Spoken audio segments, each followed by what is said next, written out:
Did y'all see that thumbnail? A picture is worth 3 broke back sex abusers. Yes, we are going to discuss just what the hell is going on in the Did He Do It? Diddy trial. Did he do it? We'll discuss that.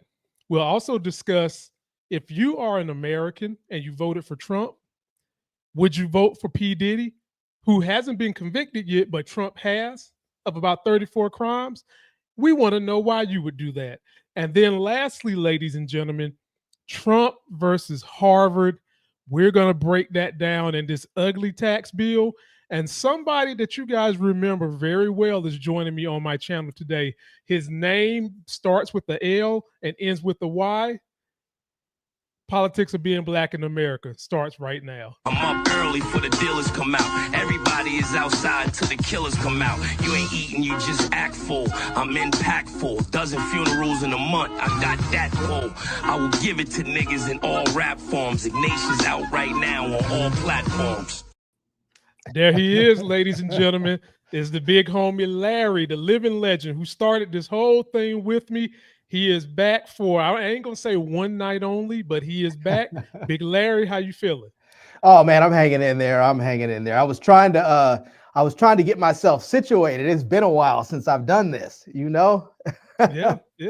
Well, kick on back and get ready to drop. You are some people's favorite philosopher. I don't know if I should be happy about that or scared. I don't know. Maybe both. Maybe I should be worried, but right. We all in trouble.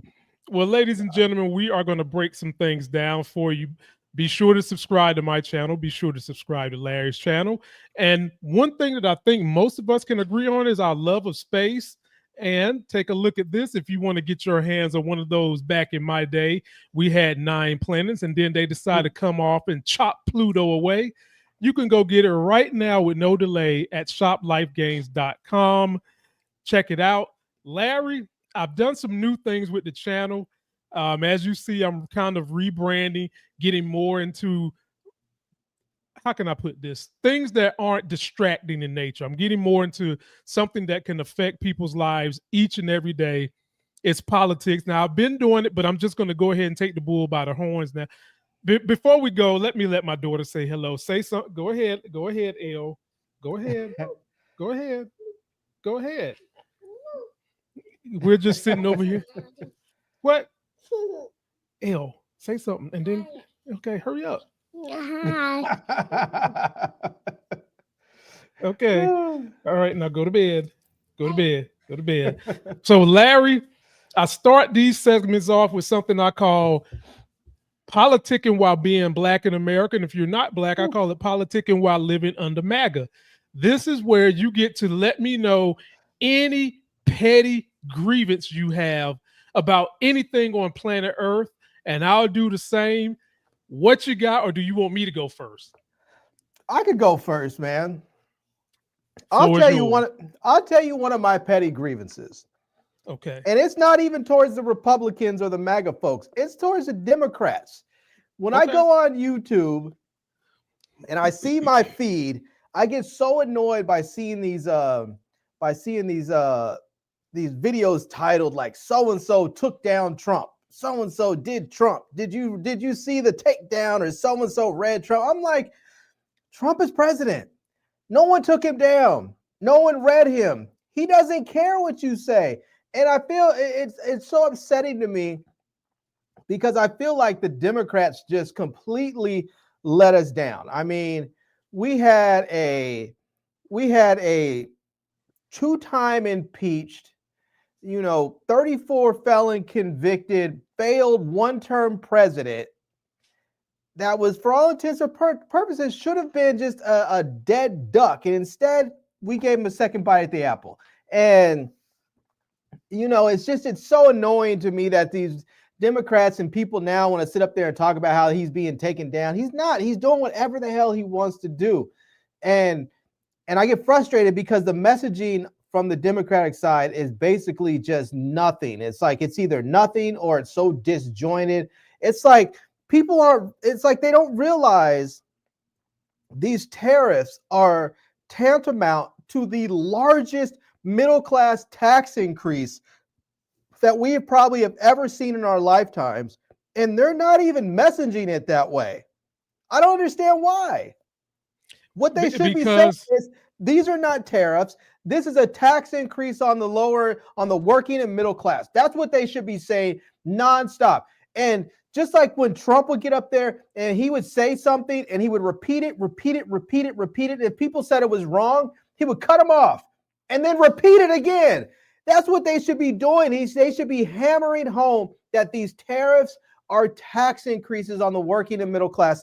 And until people just, whenever they hear tariffs, that's all they think. This is a tax on me. This is a tax on me. This is a tax on that. You should say it so many times that tax on the middle class and tariffs become synonymous with one another. But they're not doing that.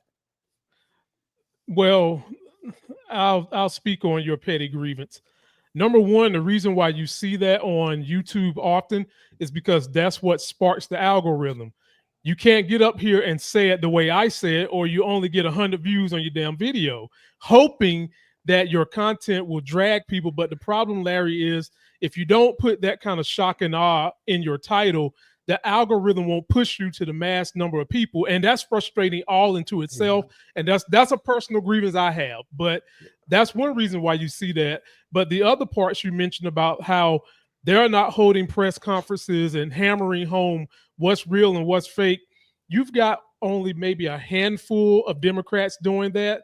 And they're not doing it in a way that the Republicans can get away with it, because whenever Trump says the legacy media, for whatever the reason, people don't want to think about Fox News and this new echo chamber of right-wing bullshit in terms of podcasting and social media.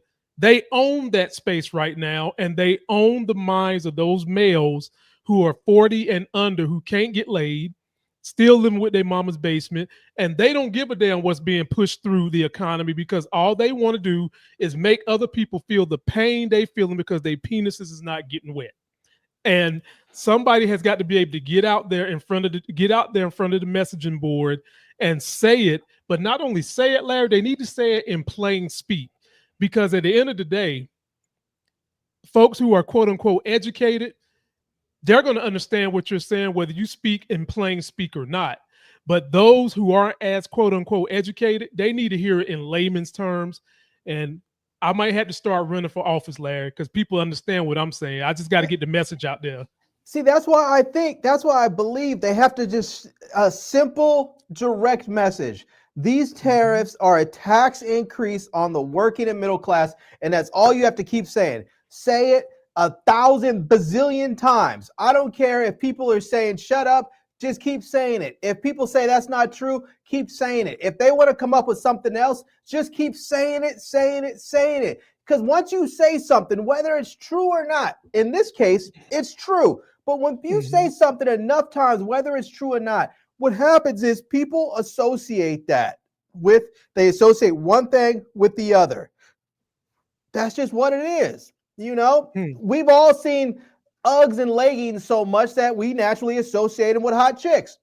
When someone says Uggs and leggings, you just think of a hot chick that's walking through the mall or something. If you think about peanut butter, you think of jelly, because it's been associated so many times. So you just have to keep on hammering that home. And, because the reality of it is he's raising taxes on the working and middle class to fund a tax break for the rich. And that's really what it is. Because when you look at how much rich people spend, they just don't spend that much money to fund, these tax cuts. If they were the only ones paying for these tariffs, they still wouldn't be able to do it. Because how many cars are you going to buy? How many, pairs of pants and shoes and everything else? You're talking about 1% of the population that's going to benefit. 99% of us are going to pay for that. And the Democrats just aren't talking. They're not messaging about it. They want to complain about the silly shit that Trump does. And they shouldn't be worried about Trump so much at this point. What they should be focused on is the people. Stop worrying so much about Trump and focus on the people. You worry about Trump so much as you say, this is what he did that affects the people. And then you should go out there and talk to the people. You know. Well, that's what they got us for, Larry. And we'll talk about the tariffs and taxes a little later on in this video. My personal grievance, Larry, my petty personal grievance that has just gotten on my nerve this week is Southern white used car salesmen dragging their ugly ass kids out in front of the camera to try to sell some damn cars. Please buy a car from my Uncle David. Is that a thing? Yes, man. Like, come on, man. Stop trying to use your kids as props. And I'll say this hypocritically, I just used my daughter as a prop this week, but I don't do it all the time, okay? Like, I did it one time in 4 years of her life. These guys down here drag out kids, they drag out puppies, and when they ain't trying to push grandma off the cliff in the wheelchair and get rid of her Medicaid, they'll wheel her ass out to try to sell something too. I'm tired of it. It's got to stop. Larry, what you think?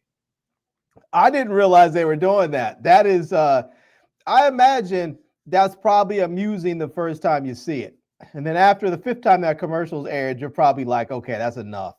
That is enough. You know? Yes, it's enough, man. Can you get them kids some new clothes? Damn, man. I'm tired of seeing that same Dora the Explorer shirt. But anyway, I digress. Y'all let us know what you think. Post your comments down below. And what? Hold on.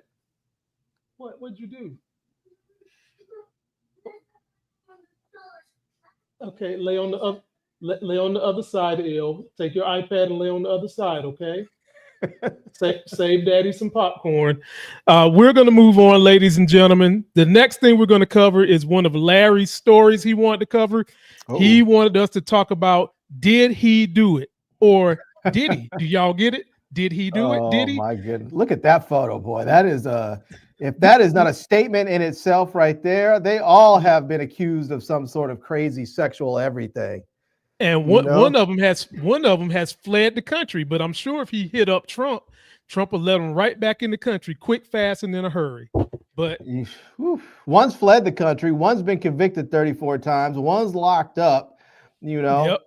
One might get deported when her husband gets sick of her, you know. Right. And pretty much when Diddy is convicted, all he got to do is hit up Trump. I'm sure close that. Close it. I'm sure Trump will give him a pardon. But anyway, ladies and gentlemen, if you haven't been paying attention, Diddy's on trial. Is coming to the third week, and there's been a lot said, a lot of things dropped. Of course, I got clips for you guys to take a look at. First clip we're going to look at is an overall synopsis of what has happened the last couple of days. Then I've got a clip of a lawyer breaking down what he thinks are going to be some of the ramifications of the case. But make sure you let us know what you're thinking. Larry, here we go with the first one. Back. So there was more disturbing testimony in the federal sex trafficking trial of Sean Diddy Combs. A former personal assistant using the pseudonym Mia testified the hip-hop mogul sexually assaulted her during the 8 years she worked for him. CBS News legal reporter Katrina Kaufman joins us once again from outside the courthouse with more on this trial. Katrina, good morning. What else did Mia tell the jury and share with us what's happening today in the trial? Yeah. Good morning, Errol. So it was very emotional testimony from this witness who's going by a pseudonym and who spoke really softly on the stand and was weeping, Errol, when she told us about those allegations of sexual assault. I was in the courtroom and saw Sean Combs shaking his head no as she told us about an instance at his 40th birthday party. She'd only been working with him for a few months, and she said that he kissed her and put his hand up her dress, Errol. She told us about another instance later where she was often living in his home, and she testified that she was not allowed to lock the door even. And on one night, she woke up and he was on top of her, and he slept with her that night, Errol. So she's been relaying a number of these instances. She says many of them she can't even remember. But in addition to that, we've been learning more about the grueling and sometimes toxic work environment around Combs, where she said that the highs were really high, but the lows were really low. Starting at her first day on the job, he kept her awake for over 24 hours working. There was also a time where she said she worked for 5 days straight until she basically had a physical breakdown, Errol. So she is continuing with this testimony today, and she's also a very important witness for this case. She's one of the primary alleged victims at the heart of the prosecution's allegations and tied to a charge of forced labor that underlies the racketeering conspiracy charge against Combs. Who, Lord, Larry? I would say he need to worry, Diddy, but as long as Trump is in office, I don't think he got nothing to worry about, even if he does get convicted. I'm dead serious, audience. We've seen Trump release people who have done worse. He just released those reality stars. Now, mind you, I know that the male Todd has a sweet spot for black people because he got a black child, and he came out and made this grand speech about how bad black people get treated in jail. But that doesn't absorb him of defrauding a bank $30 million and then lying on real estate holdings to inflate his income. I mean, it's the same type of con shit Trump did. And he's letting people like that off. And I think Trump would do the same thing for Diddy. But having said that, Larry, what do you think is going to happen in all this stuff? I mean, Diddy's going to have to go get some of that baby oil, take to jail with him, and watch out for him, little self. I mean, it's like him, Cosby, and Harvey have all done this drug the ladies when you really don't have to do that, but they wanted to impose their will instead of just letting people make a choice to be with them when most people would just because of their power. What do you think is going to happen from this, Larry? I mean, you mentioned those guys, and I don't think not a one of them is in jail right now. I mean, even Nope. Cosby got back out. Harvey's in jail. He's still in, but he's trying to Right. get out, pretending like he's got dementia. He's doing just like your boy on Godfather of Harlem, pretending like he hitting the loony bag and he's crippled. He's trying to get out like that. Right. I'll be honest with you. Mm-hmm. People aren't gonna like this probably. But if I was, I don't know what Usher did, but he's up there with him. If I was on that, I don't know what the jury looks like, but if I was on that jury and I heard this woman testify that Diddy stuck his hand up her skirt and kissed her, and then later she moved into his house, I would not believe. Either I would believe that what happened between them was consensual, or I would not believe that it happened, because I cannot believe that you would get up there, be sexually assaulted by this man, and then as a consequence of this sexual assault, turn around and move into his house. That doesn't make any sense. It doesn't make a lick of sense to me. Here's the thing about that, Larry. The rules say even if you live with a person, if they say no, it means no. It doesn't matter whether it used to be in North Carolina. They used to have a rule where you, if you're married, there's no such thing as rape. And in 2020 or 2002, so that the jury. But that's not what I'm talking about, though. That's not what I'm talking about. What I'm saying is the testimony that they said that the woman at his birthday party or something, that he came up to her, kissed her, and stuck his hand up her dress. And then later, she was living with him in his house. So that tells me, if you're trying to say that you were sexually assaulted because he, after you had only been working for him for a couple of months, and he came up and kissed you and put his hand up your dress, and then later you decide you're going to move into his house? Like, okay, he sexually assaulted me here, but if I move into his house, I'm going to be safe? See, that to me, it doesn't make sense to me. It says to me that either one, that what happened didn't happen the way it happened. Like maybe he kissed her, and maybe he put his hand up her dress, but maybe it wasn't completely unwanted on her side. Maybe that's why she decided later to move into his house, because what had happened wasn't unwanted by her. Now I don't know what happened while he was living with her. Maybe while she was living with him, he, maybe he went into her room and jumped on top of her or did whatever he did. I don't know.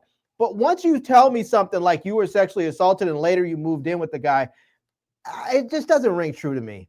I'm having a hard time believing that. Well, the thing about that is women are given the benefit of a doubt because of the history of how they've been berated, the history of how the history of how they give the women the benefit of the doubt all the time, though. And there's so many women out there that have been caught lying about stuff. And I'm not saying that you shouldn't believe women, but I'm just saying you can't just blanket believe anybody nowadays. You have to really stress test people's arguments, whatever they're saying, because it's just people say that stuff happened, especially when you're talking about huge sums of money.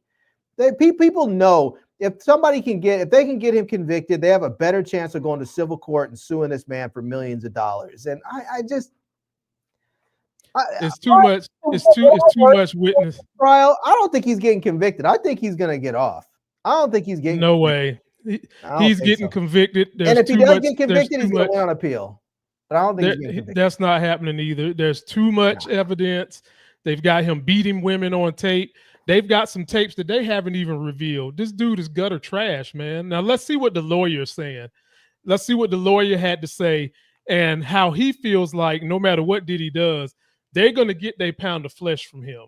The impact in the Puff Daddy case of the defense moving for mistrial doesn't mean he walks. That makes sense that you would think that, hey, a mistrial meaning he goes free. The answer is no. Sean Combs, if the defense's motion for mistrial 2 days ago would have been granted, does not mean that his pretrial confinement is over and he's released. What it means is that all the work that the prosecution has done for this jury to get close to a conviction is now gone and ruined, and the case gets reset for another trial. A week ago, everybody was saying the prosecution's not proving their case, and now these witnesses are coming forward and the personal assistant is hammering it home. Who knows, though, what Puff Daddy has in defense and what's going to happen? Who knows if the prosecution messes up and it leads to a mistrial? So it's never over till it's over. Does Puff Daddy take the stand? Is he going to have to get up there and defend himself against this character assassination? The rule of thought typically in the criminal defense world is never put your client on the stand. Why? Because you're putting him on an island by himself, and the prosecution on cross-examination is going to get their pound of flesh. They're going to trap him. They're going to keep him up there for days and just annihilating him. So the defense right now is trying to figure out, are we going to call him? Are we going to not call him? Can he help himself? Is the character assassination too much? Look out for appeal. I saw some great articles, saw some great posting where people are already picking up on this, saying, hold on, there's a lot of inflammatory stuff. And number three, let's see what the defense does with Puff Daddy. Do they got the guts to put him on the stand? And even if they had the guts to put him on the stand, is it the right move? Sometimes as the trial attorney, even if Puff Daddy wants to go up there, you got to tell your client, you can't. You're only going to hurt yourself. So what you think, Larry? Should they put him on the stand, or should Puff Daddy just stay quiet and stay off the stand? Yeah, I wouldn't put him on the stand.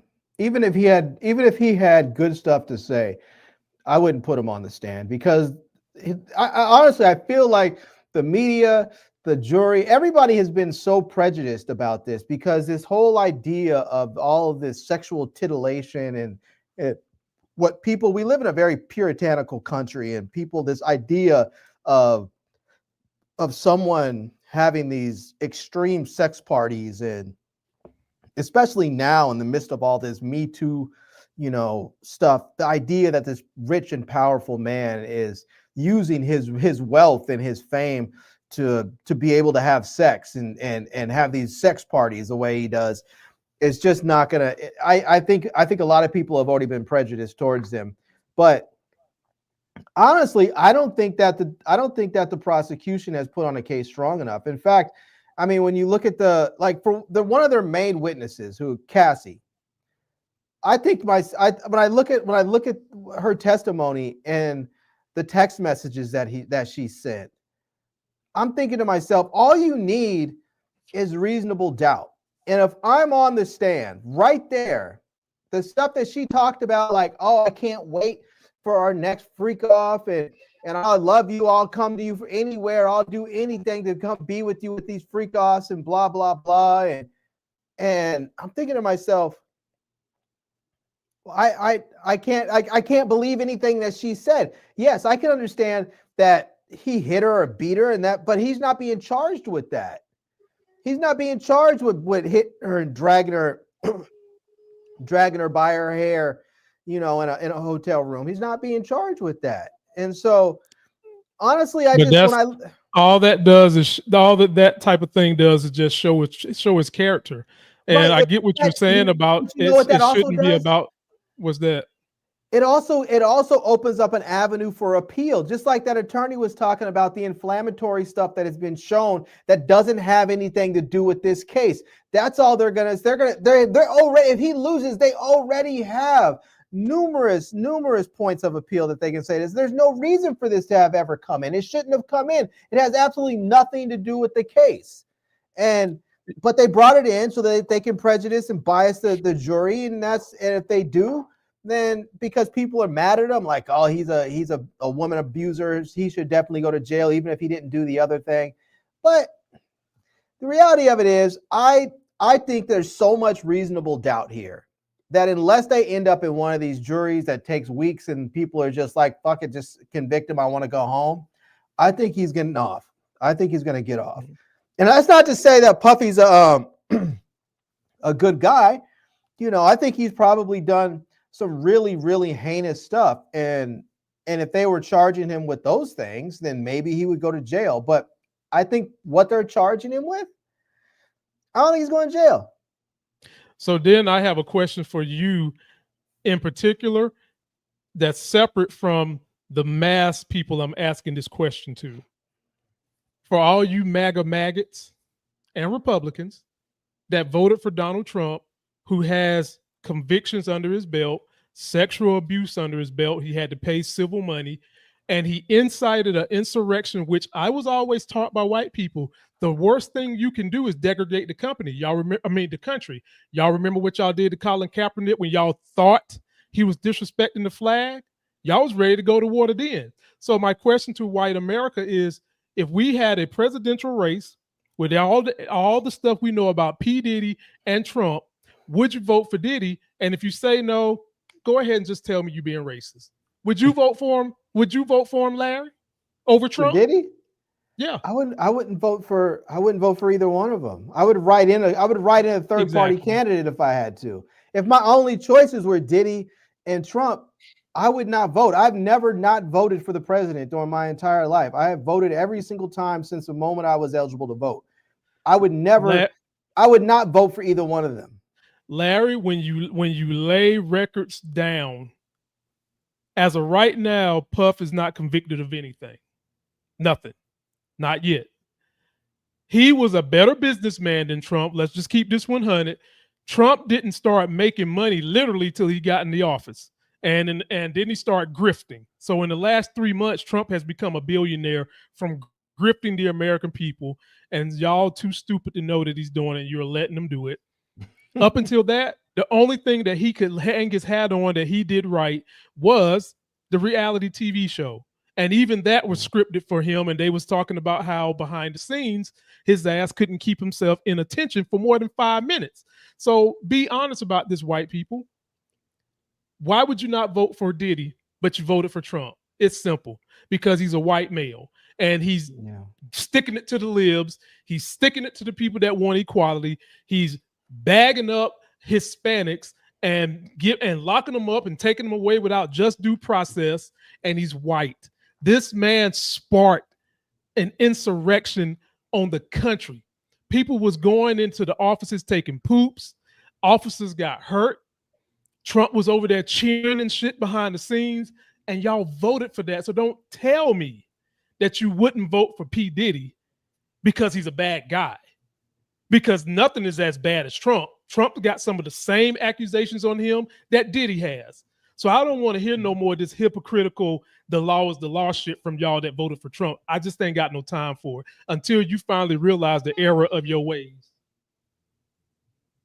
Yeah, when I think about the people who voted for Trump, and I think about Trump in it right now out there trying to make all the money that he's making and all the corruption and the hustle and stuff. He knows whatever money he needs to make, he has to make it now, because for the most part, the Trump brand is trash.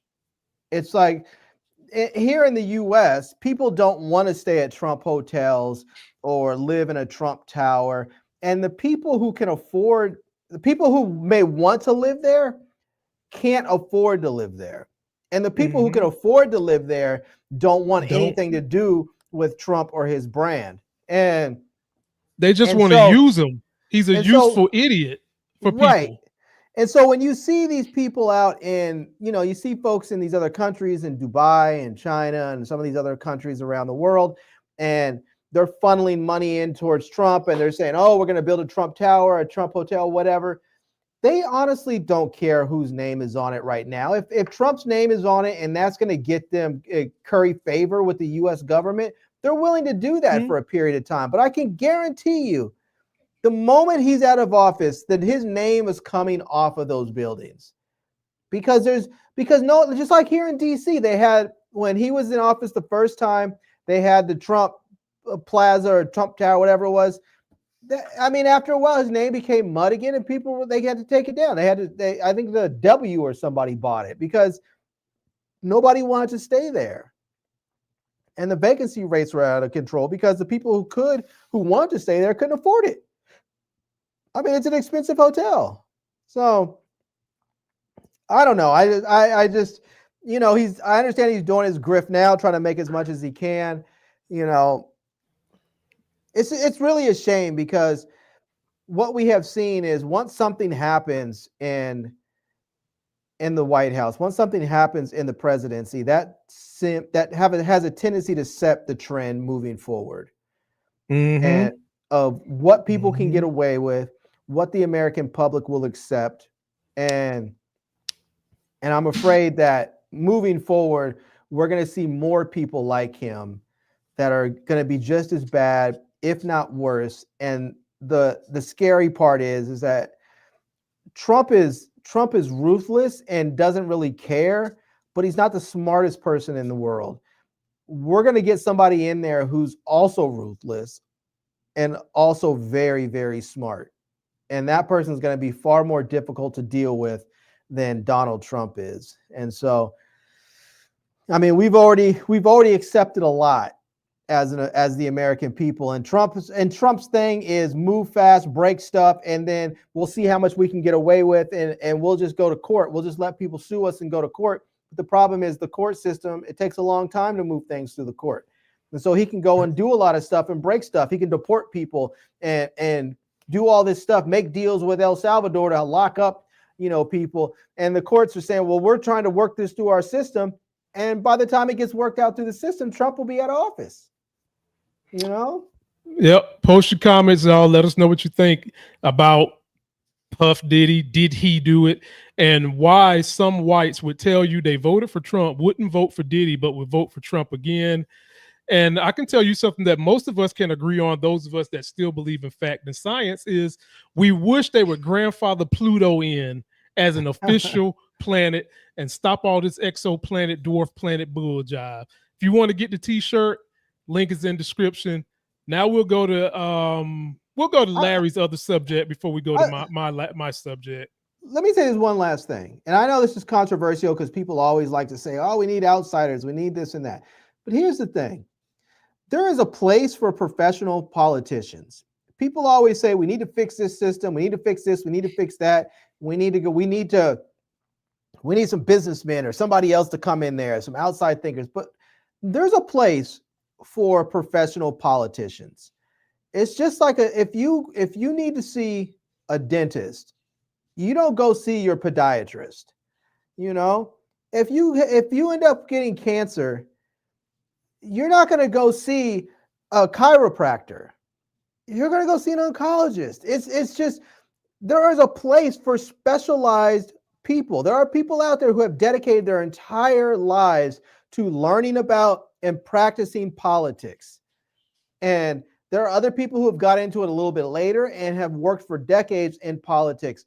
And people like that are the ones who should be running the country, especially in times of stress. I get it. Otherwise, you end up in situations like we ended up with Trump during the first administration. You end up there where you have President Obama, who left the country in such fantastic shape that we could have just cruised through 4 years of Trump, except for the fact that we ended up with COVID.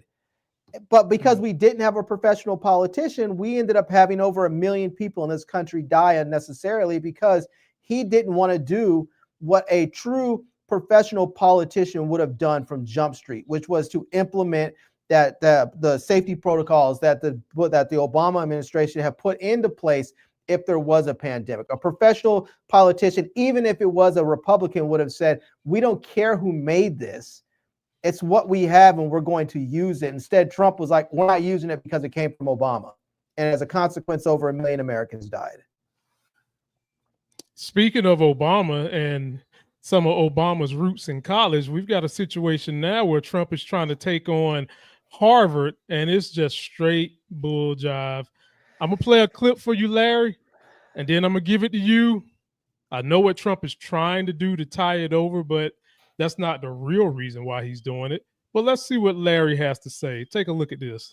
So let me ask you about another policy you've been vocal on, because we should know you do teach at Harvard Business School, and you have been critical of the White House policy to block international students from enrolling there. Why is that? What do you think the president's missing on this front? I'm also critical of the stance that Harvard's taken, and I have to be careful. I'm an executive fellow. I support. Let me just disclose my association with Harvard. I'm an executive fellow there, have been for years. I support the entrepreneurship program. I teach international students and domestic students in the executive programs, the MBA, and the undergrads as well. And also to disclose, my son, who's an engineer, was accepted at Harvard and MIT, by the way, this year, and chose Harvard to go to school there. I think what has to happen is the president of Harvard, who, by the way, is Jewish, and he doesn't have a single anti-Semitic bone in his body. And many of the professors I work with there are Jewish as well. So I don't think it's an anti-Semitism issue at Harvard. Harvard cannot win the battle by suing the president of the United States. The president of Harvard has to get together with the president of the United States and work out whatever they're going to work out. Now, regarding the students, and you need to understand something here that I think I'm very passionate about. Harvard, the oldest educational institution in America, curates a remarkable cohort every year. They're agnostic to religion, to race, to geography. They find the very best of the very best of the very best worldwide, and they put them into an educational institution to advance learning, to advance science, to advance research. And they are the very best at it worldwide. Until recently, in terms of spending dollars right now, number one in the world is in Beijing. Number two is Harvard. And so America should understand we're in a race on research, because this is where the science comes from. If we curate these people and they come to America and they check out, their background checks are checked out, why don't we offer them the ability to stay here and advance here, to grow their businesses here? Why would we train 37% of the smartest people on earth at Harvard and then kick them out of the country 24 months later? How stupid is that? Why don't we fix this now in this negotiation? Create a program and offer it to every single educational institution in America and say, look, if you're willing to make the pass, if you get actually invited, if you make the cut and you're invited to Harvard or to MIT or to Temple or to Notre Dame, I don't care. It doesn't matter which one. And you're willing to go through the scrutiny of background check and we approve you, we'll give you the golden ticket to stay here. Because I teach these students, they don't hate America. They want to stay here. They're the smartest of the smartest people on earth I've ever worked with. They're young. They're incredible individuals. Why in the world would we want to kick them out of here to go back to even a competing economy that decades later they build businesses that compete with us? How stupid is that? Let's fix this now. I agree with a lot of what he said. And of course, I do have points where I don't agree, but let me give you the clerical synopsis of what's been going on, the key developments. Trump's actions against Harvard. Funding cuts. The Trump administration has frozen over $2.3 billion in federal research funding to Harvard, citing the university's alleged failure to address anti-Semitism and its resistance to federal oversight. Well, the anti-Semitism part is a lie, because they have addressed it, they have investigated, and they have put new policies in place. As a matter of fact, the old president got fired. Now they got a new one. So that part is a lie, but it's just that part is a way that he can try to go at this legally. Second part, international student enrollment.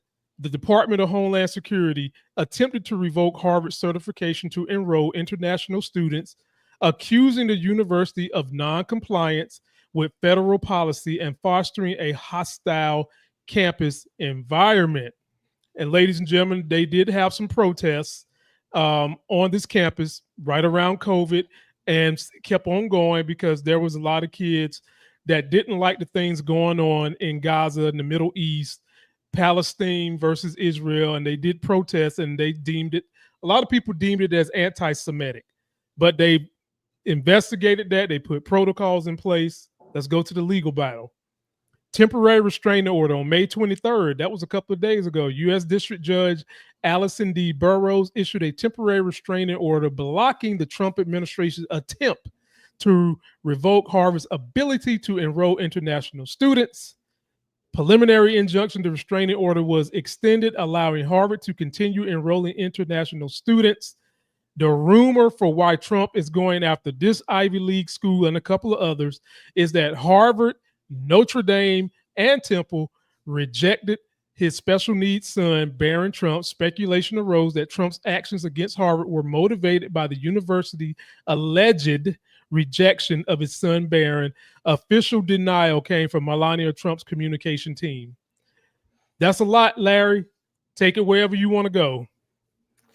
Yeah, I mean, that's one of those things that's tricky because, I mean, they can try and come out and deny and say that Barron never applied to Harvard, but Harvard can't comment on it. They can't say whether he applied or not. Right. They can't defend themselves on that point. You know, they can in court. You know, they can, but that would be the only place that they could do it. They can't in the public sphere, but it can be brought into testimony at court for what he's trying to allege they're doing. Right. But I mean, the reality of it is that Trump is petty and vindictive. And so there's a reason why he's going after Harvard. We all know it. He's not just going after them for no reason, you know, and I'm sure the reason is that his son didn't get in. He wanted him to go to Harvard and he didn't get in. And it's what it is, you know.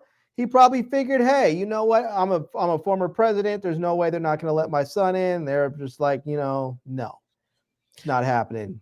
And so now he's mad and going after him. But the reality is that that Harvard, as O'Leary was talking about, how, you know, Harvard takes in the best people from around the world. Like the brightest minds want to go to Harvard. Even the people that are going to schools in other countries, some of the best schools around the world that people are going to, a lot of them go to those schools because they can't go to Harvard. And it may not be that Harvard didn't accept them or won't accept them. It may be that their country won't let them go. Maybe they won't let them. Like if I'm China, I'm not going to let my best and brightest leave and go to America so they can go work on their AI systems and their medical research. No, I'm going to say if you want to stay here and learn and do the best work you can do, then you need to do it here. But there's a lot of places around the world that have absolutely brilliant human beings, and they don't have the learning institutions to support them. And so they go to where they can be supported. And for a very long time, it has been the United States. But it is shifting and going to China. And there was I forgot the name of the university, but it's in Hong Kong. They've already set up a program that says if you are one of these students at one of these elite universities like Harvard, and you're being told that you can't go there, your visa's being revoked, whatever, come here. We are fast tracking you to be able to come here, and we're going to pay for everything. We're going to pay for your schooling, your housing, your food. We're going to pay for you to get here, and everything's going to be fast tracked because they know if they can get their hands on the best and the brightest and they treat them well, those people will stay there and they will work for Chinese companies. They will work for the Chinese government. They will do good work. And at the very least, even if they decide to go somewhere else, while those students are there in undergrad and grad school doing their doctoral thesis and doing research, that the Chinese government will have access to that research. And I mean, let's not forget, some of the brightest minds that this country has ever had did not come from America. We got them from Nazi Germany. We got them. When you think about Einstein, people think about Einstein as an American. Einstein was German, you know? I mean, a lot of the people that worked on the atomic bomb was from foreign countries. They can't. You know what I mean? These people didn't come. These people didn't come from America. They can't. They ended up here, and Right. we were happy to have them. This is one reason why Vivek Ramaswamy kind of turned on the Trump administration, because you have these bright students that just want to come here. You get the free labor when you get them as a student and put them on that visa. You can work them for free for a little while, and you're trying to keep them out, which hurts America, because you have these hungry, eager people that want to come in.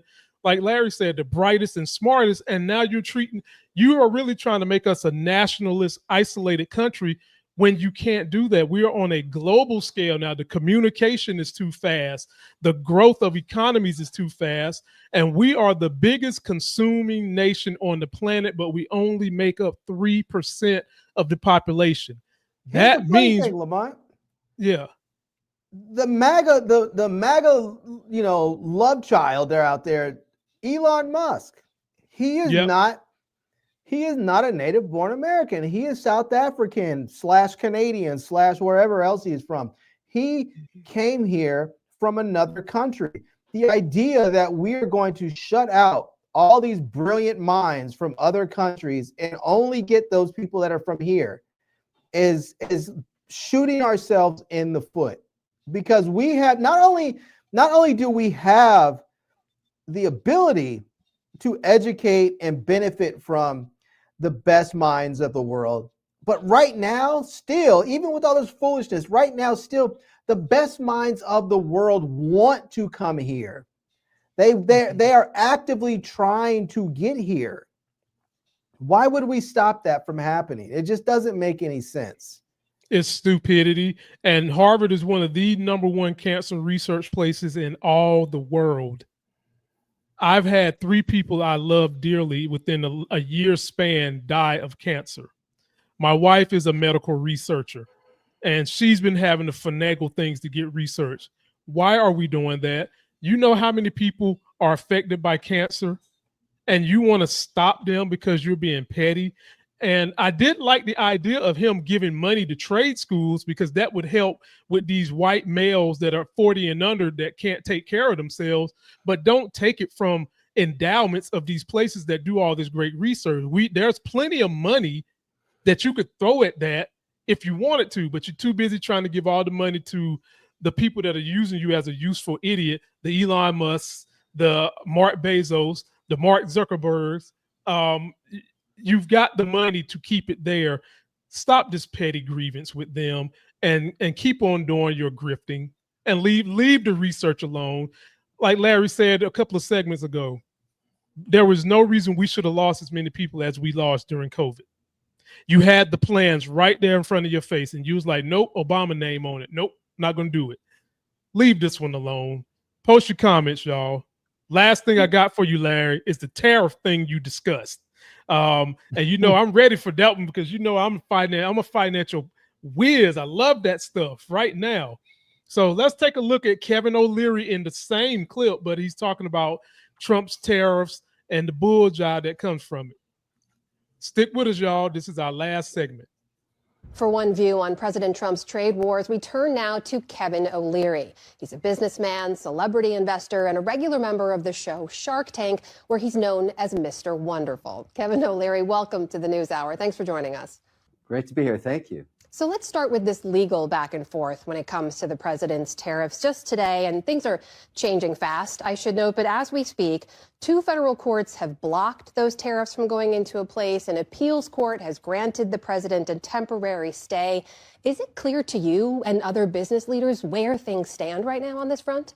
It shows that the executive in this case, and this happens in every administration, is pushing the boundaries in terms of what they believe they can do without getting any kind of feedback from the courts, and the courts are feeding them back. And we're seeing Trump is pushing the edge. And if you're an investor like I am, you don't really care about the politics. You certainly don't make money on politics. You make money on policy.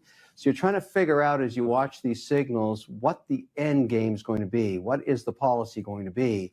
Trump is unique in the, if you look back in history, no administration's ever tried to negotiate 60 deals simultaneously, of which 18 matter. They're 70% of the trade. And so it's going to take a little longer. The courts are telling you through these decisions that not so fast, Bubba Louie, as they say. You've got to go through a process, and that's exactly what's happening. Well, let me ask you about the end game and how you look at it here. I'm sure you've heard this whole taco term that's come up. It stands for Trump always chickens out, referring to the markets tumbling after additional tariff threats and then rebounding sharply when he reverses course. And the president got very angry when he was asked about that term yesterday. But by one count, Kevin, he's flip-flopped, postponed, or reversed course at least 21 times so far. You know the man. Is this negotiation tactic or chaos? You've got to learn with Trump, now this is his second term, that there is a lot of noise and then there's a signal. These are two different things. If you focus on the noise, you get distracted, and 50% of the market and 50% of the world has Trump derangement syndrome, and I completely understand that. I don't bother with that. It's a waste of time. I focus on the signal. The signal he's sending out since the beginning, since his first mandate, since his first term, is he's not happy with the trade situation worldwide vis-a-vis access to the U.S. markets, and he wants to balance them. Clearly, what Trump is doing here with the 17 countries, including the EU, Britain, India, Japan, Canada, Mexico, is a set of new trade terms. And I think we're going to get kind of to a reciprocal 10%. That's my own assumption. I'm investing that way, and so far, the markets have rewarded me for taking the long view. China is a separate deal. It's a completely separate kettle of fish. And I'm very glad that they came to the table in Geneva a few weeks ago, and that's ongoing too. With Trump, whether you like him or hate him, and it's 50-50, focus on the signal, not the noise. You'll get nowhere with the noise. The signal is what matters. All I can do is roll my eyes at these rich people that just act like this stuff is normal while middle class, poor, and small businesses is getting destroyed. And you got people that vote against their interests just because they want to feel good, which makes no damn sense. I'm bothered by that too. But a tariff is a tax, people. And here's the thing. We are never going to be able to negotiate a fair deal because we consume 20% of all the world's goods, and we don't make all the goods in America. No. So the way that they love to pipe down your mouth, capitalism, that's what all the other nations is doing to our asses. And I remind y'all that we don't fully believe in capitalism. We do believe in socialism. It's just corporate socialism. And I got the receipts to prove it after I let Larry say what he needs to say. Somehow or another, this country and the Republicans have manipulated you MAGA maggots so much into thinking you shouldn't take help from the government. And while they get you prideful and you don't want to take help from the government, behind your back, when Amazon move into your community, why are they giving them $10 million in incentives, upfront money, and back-end money when you've got 30 or 40 small businesses barely hanging on that have been the backbone of that community for 20 years? It makes no sense. That could elevate a community instead of giving it to Amazon. Having said that, I'll give the floor to Larry, then I'll show my receipts and we get up out of here. What you think, Larry? You know, when I think about these tariffs, I mean, I am a content creator and I review products. And oftentimes I'm looking at these products that come out every year and there's not much difference. And like you said, we consume 20% of the world's goods, the world's resources. Do I need a phone every year? No. Do I need multiple phones every year? No. But I'm looking at my desk right now, looking at 3 flagship phones, and it's ridiculous. And when I look at them, there's not much of a difference between the one that came out this year or last year. And I think one good thing that these tariffs might do is they might actually force companies to make real meaningful upgrades to their products. Because if you all of a sudden now say this phone that last year cost $1,700, is now going to cost you $2,800, or $3,000 or whatever. And there's not much of a difference between this year and last year. I think most people will just simply say, I'm not buying it. I'm just not going to buy it. It's not worth it.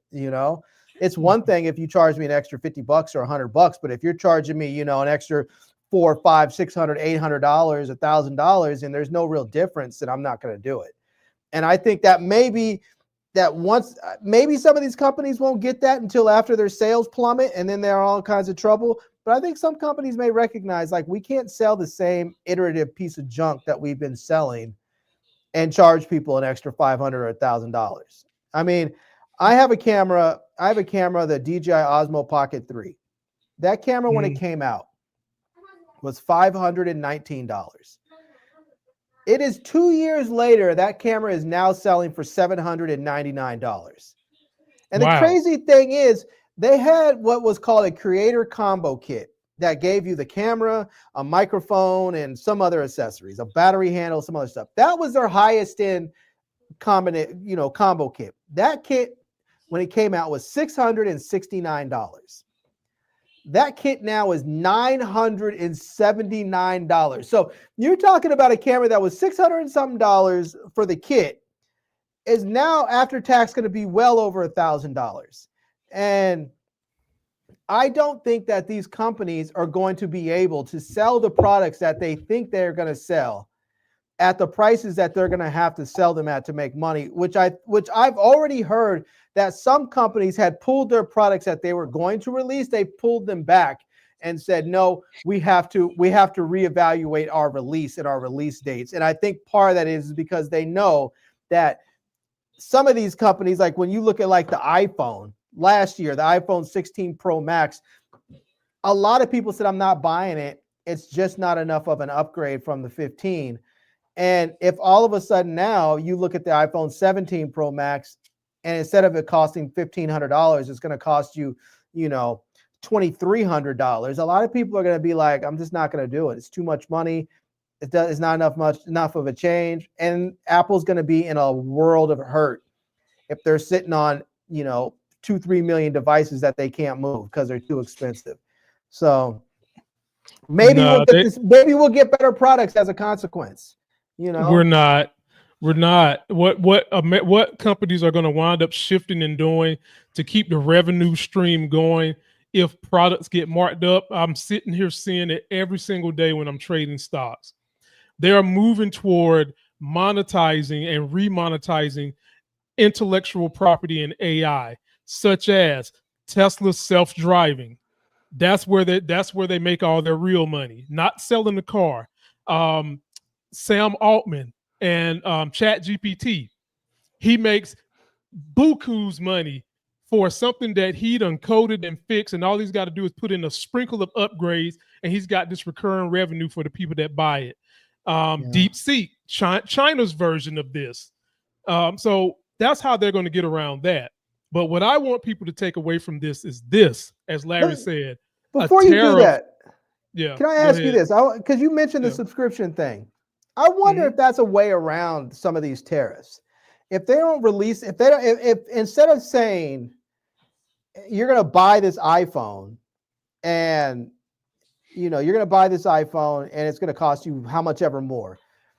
Will tariffs apply to a subscription if there's no purchase involved? If you're just basically subscribing to this phone, is there a tariff involved? I mean, how would that work? Because then you could just simply say, I'm not buying. There's no purchase price here. It's a subscription to a service. And then maybe after you've had the service for a period of time, the company just gifts it to you. I wonder if that's a way around these tariffs, if somebody can figure out the legal wrangling of that. That would be definitely something to look at. And as Larry was saying earlier, we got to hammer this home, and it comes down to progressive media to help out and be the echo chamber to hammer it home. Ladies and gentlemen, tariffs are a tax on the consumer. Tariffs are a tax on the consumer. Tariffs are a tax on the consumer. Second part to this, why do you all continue to let Republicans, some Democrats, and corporate interests fool you into thinking that the money they collect in taxes, if you need it, is socialism, but for them, it's capitalism, when it's the other way around. When they take it, it's just as much socialism as if you get it. And let me show you how they keep giving you the banana in the tailpipe each and every time you vote for this dumb junk. This is what corporations have gotten. This is a 2025 estimate. The corporate tax reduction over 10 years is going to give businesses 1.5 trillion. Pass-through income for businesses, 820 billion. Estate tax exemptions increase, golly, 212 billion. Research and development R&D tax credit, it varies, and usually that's in the billions too. State and local tax deduction gaps, which is huge, that's usually in the billions. So that's the corporate interest. Let's look at small business and the poor. Small business grants up to $50,000 per grant, bull jive. Work opportunity tax credit, $9,000 per employee, bull jive. Earned income tax credit, $8,000 per family, bull jive, because everybody can't get that. Supplemental nutrition assistance SNAP, 93.8 billion annually. Okay, that's significant, but they're getting ready to try to cut that.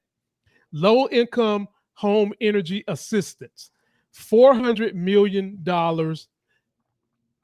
and the rest of the stuff that some Republicans, that's chump change. Look at those numbers, and then look at these numbers. Trillions, billions, billions. Oh, you know, hell, I made that in the stock market today, 50,000, 9,000 for a year. No, come on, y'all. Here's the conclusion. And you're just talking about government stuff. You're talking about these. You're talking about the government tax breaks to businesses. We haven't even looked at budgets for the military.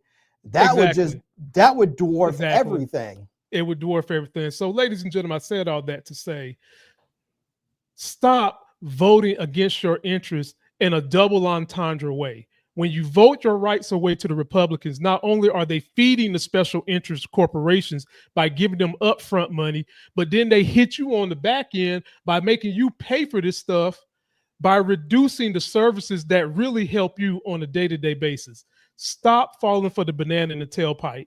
If I run for office, this is what I'm calling for. I'm going to increase spending to the VA. The people that serve this country, they need better facilities, they need quicker service, and we've done them wrong. I am going to put more money into small businesses than $50,000. I'm going to put money into that trade school, because a lot of the issues with young men is because they can't find jobs. Therefore, they don't have confidence in themselves. Therefore, they ain't out here getting laid. You give these men something they can look forward to in terms of income. When you're done with trade school, I've got $25,000 for you to go start a plumbing business, go start an electrician business, go be a landscaper. You put those type of things in place for small business, middle class, and you beef up the safety nets we have for the poor. It's been proven that you save money and even get a benefit from those type of things. And that's what Lamont Tyson would do when he runs for office. You know, I've heard a lot of people praise the whole thing about trade schools, and I think it is a good thing to give money to people to go to trade school. I think it's important, but I think that at the same time we cannot in some respects just give up on our youth and say, let's just send them all to trade school, because that's what it sounds like a lot of times when people are saying, not you, but when I hear Trump and some of these people saying, you know, send all these people to trade schools and learn how to be plumbers and HVAC repairmen and mechanics and all that stuff. It almost feels like they're saying our kids aren't smart enough to lead the next generation of AI or medical research or whatever. And we can't just cede all of that to the Chinese or the Indians or the Koreans or the whoever else. We can't just say, let them have it, and we're just all going to become a bunch of mechanics. We have to say we are going to prepare our youth to become the next generation of thought leaders, the most intelligent people that we have. And And if we find that we have gaps, then bring those smart people into the country like we have been doing. So what they're doing, Larry, when you hear Republicans say that type of talk and Trump, all they're doing is appeasing those rednecks that just wake up and want to be told what to do, want to have the weekend off so they can drink beer and go to their damn NASCAR races. And they're not kind of ambitious when it comes to critical thinking, when it comes to expanding education. And I'm not saying you have to be. If you want to go to a 9 to 5, be told what to do, and just have the weekends off, that's your prerogative. As long as you can take care of yourself, fine. But don't be trying to force everybody else who wants opportunity to be put in that same boat. And when you hear those Republicans say that, Larry, they're not talking to people like me and you. They're talking to those who don't think, or how do I say uneducated without putting somebody down, that don't think as critically as we do. And you don't have to, but you can't stop other people that want to do it, because we need the Crystal Tysons of the world researching what can prevent kidney failure. You need the cancer people. You need all these smart brains, along with the people that can get these skilled trades, along with small business. We tend to forget about them. Small businesses need to be refortified in everybody's community. We don't got no time to keep giving Amazon and big corporations millions to come in your community, and then you tell us that the money that you gave them is going to spark new money, when you could just give the money to small businesses so they can expand, so they can do more hiring, so they can bring in more products, so they can expand their inventory. That's a way you can get this economic engine going, and that's a way you can galvanize some people back into a better voting position. I hear you and I agree with you, and I think that I think there is a domino effect of not trying to encourage young men to become the best, the brightest, and the highest paid members of society. Because you mean amongst the Republican Party or both parties? Both parties. Because what happens is right now is that we are encouraging our women to do that. Our young girls, they're all, you look around and you see, women in STEM and Black Girl Magic and this and that. It's everyone has this big push to get women to be these great thought leaders and scientists and everything else. And that's wonderful.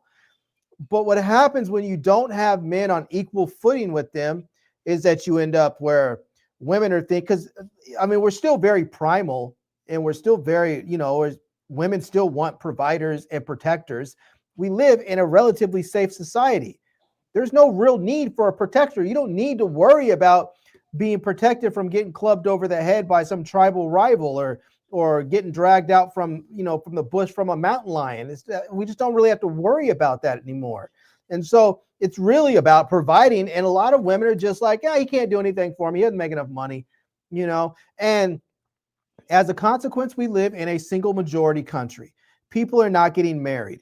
People are staying away from each other in that sense. And now we have a declining birth rate. And the only reason why our birth rate was even halfway holding steady was because of immigration. And now we have slowed that, and our birth rate is declining. So if you hear about these Republicans talking about the wanting to increase our birth rate. Well, the only way to do that is to encourage women to want to be with men. And you can't do that if the men aren't people that they see as a possible mate. And they don't see that, because they look at the men and they think to themselves, I don't need him to do that.